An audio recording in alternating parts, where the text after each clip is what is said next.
So good morning po mga kababayan, at narito po tayo sa Barangay Surup, Gobernador Generoso no, Davao Oriental. So narito tayo ngayon dahil i-update natin tong bahay. So narito tayo ngayon sa bahay ng mga batang maaga na ulila sa magulang. Kung nakita nyo mga kababayan ay may dingding na. So ayan. So malapit talaga to matapos. So ngayon walang nagtrabaho, mamaya may kausapin tayong tao doon bakit wala sila no. Parang nag-rest di siguro. So pasukin natin po mga kababayan.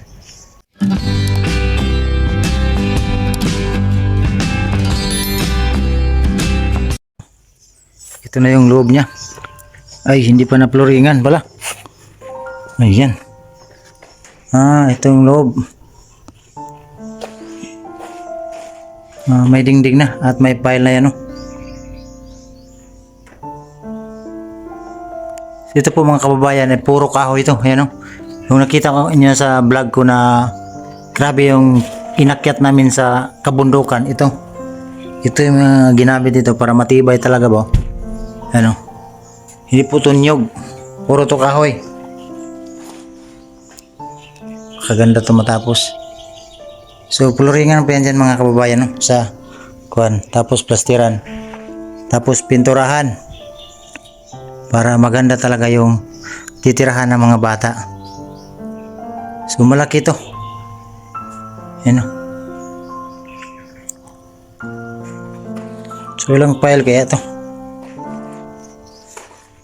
Sa 2, 3, 4, 5. 5 pile. So mahaba. So dyan po mga kababayan ang ito yung buwan nila. Kusina dito. Ito na part. So dyan sa CR. Sa labas. Paglabas mo CR. So dito yung kusina nila. Sa kabila. So ito yung kwarto nila. Dito. Malaking kwarto to. So.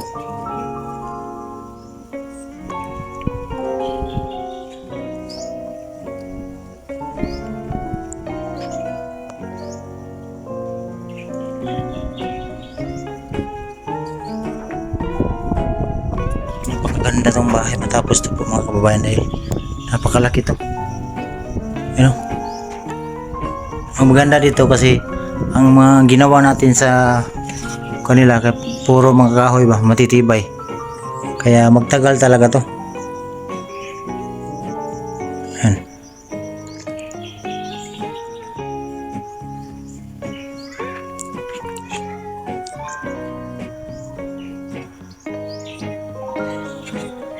So wala ngayon si nanay dito.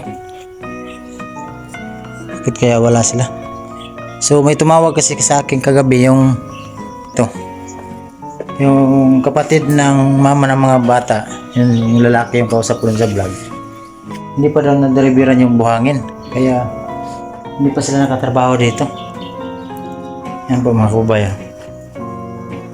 Aga di pagmumukha natin dahil napakainit. Ngayon tag-init na naman dito. Yan, nakita nyo yung pagmumukha ko parang lalo nang nasira. Huwag masyado natin harap natin yung cellphone sa ating mukha. Parang baka mag-i-skip yung vlog natin. Ayan o, ito yung mga kapaligiran nila nanay. Kasi yung tumira dito po mga kababayan, yung lola nila at saka yung ate nila. Kapatid ng mama ng mga bata. So dito sila mag-aaral. So malapit na kasi yung pasukan. So kailangan din natin yung mga bata bilihan ng mga school supply, mga panggamit nila ba sa pag-aaral. Dahil sa sinabi na ni nanay doon sa ating vlog na walang pambili daw. So ito ngayon at ito na yung bahay na pinagawa ng taong tumutulong sa kanila no. So maraming salamat sa ating mga taong walang sawang sumuporta sa ating mga kababayan na nangailangan ng tulong, tulad na lang ni Ate Yeng na napakalaking tulong talaga ni Ate Yeng sa ating pagcha-charity no. Hindi lang yung ating mga kababayan yung natutulungan, pati ako yung natutulungan niya. Kaya taos puso po akong nagpapasalamat sa iyo Ate Yeng sa yung blessing na na-share nyo sa amin dito sa, lalo na to sa Gubjen dito sa Davao Oriental. Napakalaki talagang tulong ni Ate Yeng sa amin, no? Kasi hindi biro yung hindi mo kakilala yung tao tapos bilihan mo ng lupa. Bihira lang ang tao na makita mo na ganun yung ugali. Kaya pangating maraming salamat talaga, ate, sa pagtulong mo sa mga bata, dahil ngayon ay mabago na talaga yung titirahan nila at hindi talaga na sila mabasa dahil sa tulong mo, no? Kasi ito, kahit may materialis pero pag walang lupa, napakahirap talaga po mga kababayan, dahil hindi naman basta-basta magtayo tayo ng bahay na hindi sa ating lupa, dahil kung palisin tayo wala tayong magawa dahil hindi sa ating lupa, no? So dahil sa tulong ni Ate Yeng na siya talaga yung nagbayad nito, so maraming salamat, ate. Dahil po ngayon si Ate Yeng po ay mula nung birthday niya kinabukasan ata na parang nagkasakit, parang sumasakit daw yung lalamunan niya ba. So ipag-pray po natin ang ating napakabait na sponsor na si Ate Yeng. Siya po din yung tumulong sa akin na nagpagawa ng building, yung ginagawang shop ng motor. So napakalaking tulong talaga, no, ng ating sponsor na si Ate Yeng. So lahat ng mga tumutulong sa akin, maraming salamat sa inyong lahat. Alam ko po na pag wala kayo ay mahirap talaga yung pagcha-charity natin, dahil alam naman ninyo na yung kinikita natin sa YouTube ay maliit lang. So dahil sa tulong nyo, sa inyong pagpabot ng tulong, napakalaking tulong talaga nyo yan sa akin, kasi kayo yung katuwang ko sa pagcha-charity, no, sa pagtulong sa ating mga kababayan na nangailangan ng tulong natin. So dito ako ngayon dahil malapit na talaga ito matapos. So itong bahay, so marami kasing bahay ito po mga kababayan na nakabili ng lupa dito. Ayan. So maganda to dito, at least kahit papano yung nakatira dito ay mabago yung buhay nila, dahil napakaganda talaga tong bahay, napakatibay. So hindi to kumbaga kubo-kubo lang. CR binutasan na nila para ma-ready na ba. Labas dito CR. Yan. So yung mga hollow block na nakaabang dito sa CR. Yan po mga kababayan, kita ko sa inyo. Pastiran pa yan dyan sa baba. So pagkatapos ay pinturahan. So matibay itong bahay na to. Yan.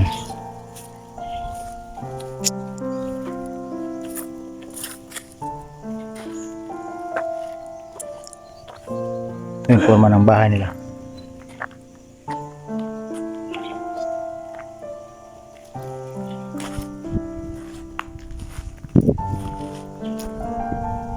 At ito pa yung mga materialis na iba. Pakarami pang materialis na hindi nagamit. So lahat niyan ay gagamitin yan. Ito po mga kababayan yung mga kahoy pang iba. Ito yung bintana nila.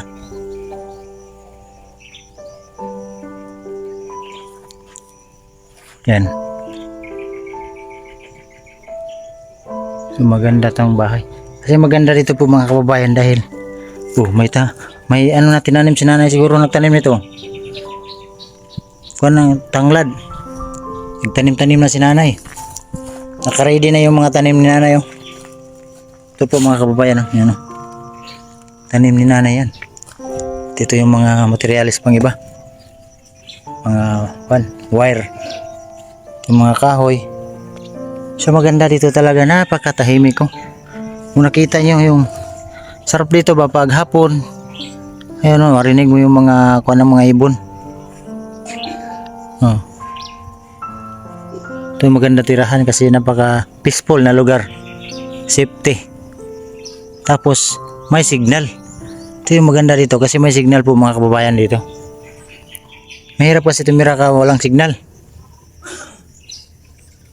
Ito may signal to. So yan mga kababayan, dito tayo sa loob. Parang mainit man dyan sa labas. Dito tayo magdaldal muna para paano at maintindihan nyo yung aking mga sinasabi dito nag-iisa. So ito, malapit na talaga matapos yung bahay dahil napakatagal talaga to natin na inantay, no? Alam ko na marami nang nagsasabi sa akin na bakit wala pa yung bahay, pero wala pa akong binapromise sa inyo na hindi ko tinutupad po mga kababayan. Ito lang yung masabi ko sa inyo. Lahat ng pinangako ko sa inyo na mga pabahay ay tutuparin ko po yan kasi may mga taong tumutulong dyan, no? Lalo na sa mga bata, yung mga Amerikanong pinamigay. So dito natagalan lang talaga tayo dahil alam nyo naman po ay ang kinikita ko ay tamang-tama lang talaga kasi hindi po talaga biro yung magcha-charity ka na kumbaga wala tayong maabuno ba. So mahirap. So sana po ay suportahan nyo pa rin ang aking channel, ang PB Team Nunoy, para umangat, para makatulong pa tayo sa ating mga kababayan na nangailangan ng tulong. So tulad na lang ni ni Tita Ying na nabilihan agad to ng lupa. So ayan, nagawa na agad ng bahay, no? So mahirap talaga po mga kababayan yung magcha-charity tayo na wala tayong katuwang. So parang napapagod naman ako sa pag-hawak ng cellphone. So maraming salamat siyempre sa ating mga viewers na hindi nag-skip ng ads. Maraming salamat sa inyong lahat sa inyong pagsuporta sa aking channel, ano? At kung bago pa lang kayo sa aking YouTube channel, ito po yung mga batang maaga na ulila sa magulang, no? Ang kwento po ng buhay nila nung time na vlog ko sila, part 1, ang mga batang nakasilip sa bintana. Ito po yung mga batang ito. So ang kwento po nila, napakahira. Grabe yung mga pinagdaanan ng dalawang batang ito. So kahit ganun pa man ay nandito pa rin tayo na tumutulong pa rin sa kanila. Parang maging higit mga 2 taon na. So nandito pa rin ako na tumutulong para sa kanila kasi sila po yung mga kababayan, yung mga tao talaga na nangailangan ng tulong dahil si nanay, yung lula nila, walang trabaho. Ang inasahan lang yung senior, hindi naman alam niyo naman na bigas ngayon napakamahal.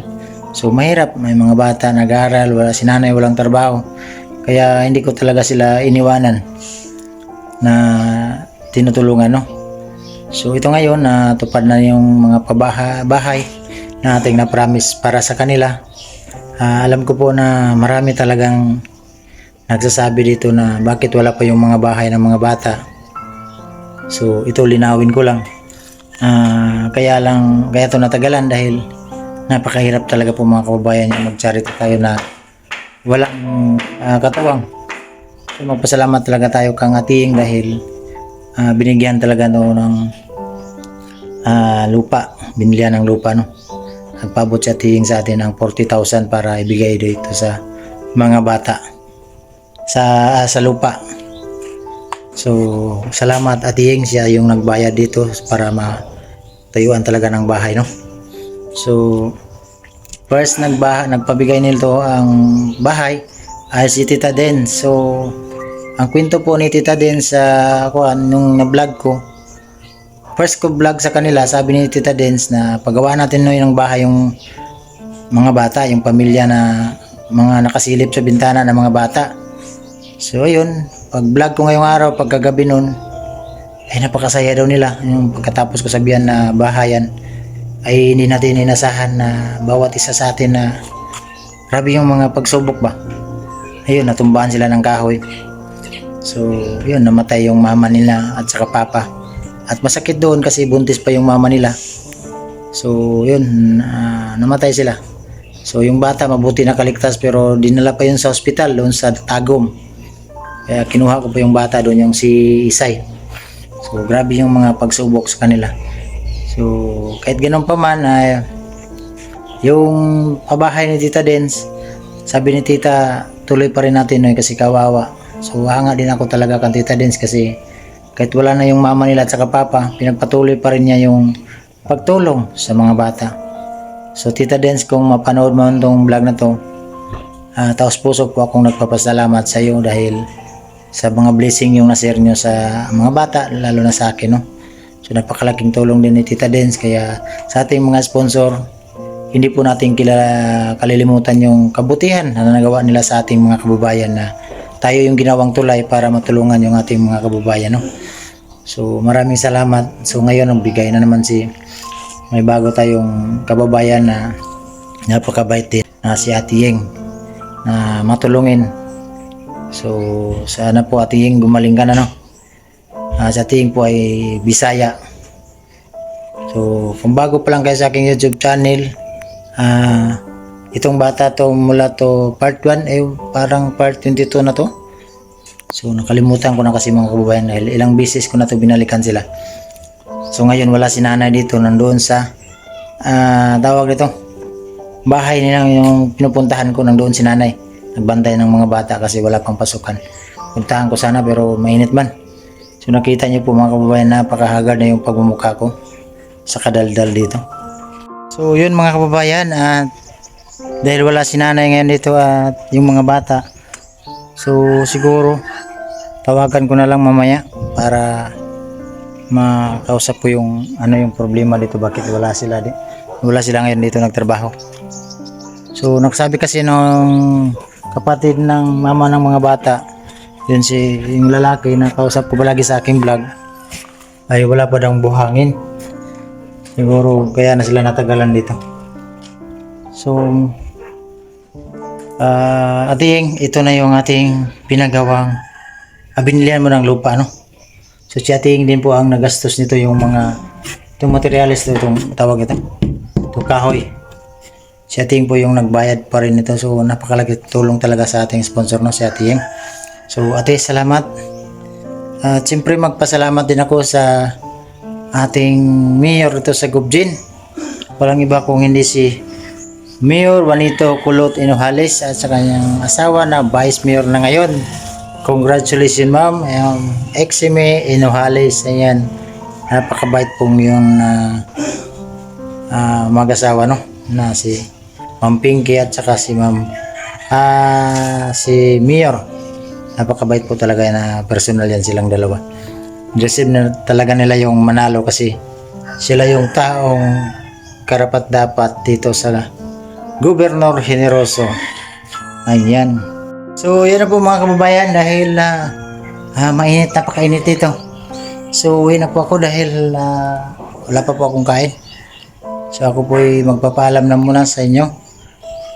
Hindi muna ako pupunta dun sa mga bata dahil wala akong dalang mga pangailangan nila. Kasi pag pupunta ko doon, dalhin ko yun ng mga school supply na lang nila, no? Siguro lipat na lang nila dito. Kasi ang klase ngayon siguro mga 15.